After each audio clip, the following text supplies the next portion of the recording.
This issue has two sides.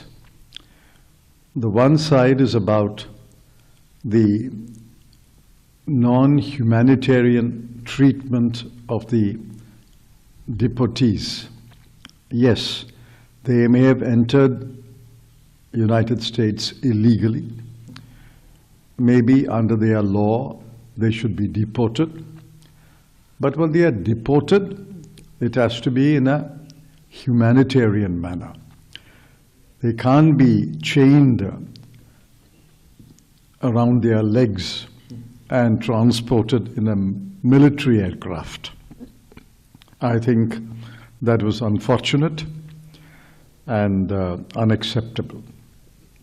The other side is, why do they attempt to enter the US illegally?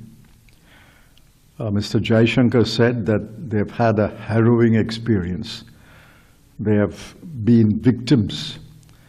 They become prey to crimes. But yet, why do Indians, knowing that their experience in the US will not be a good experience, and they are liable to be arrested and imprisonment and deported, why do they leave India? Because apparently they think that their conditions in India are worse.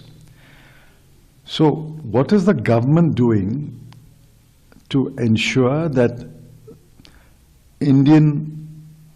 especially Indian youth, do not leave India to enter another country illegally?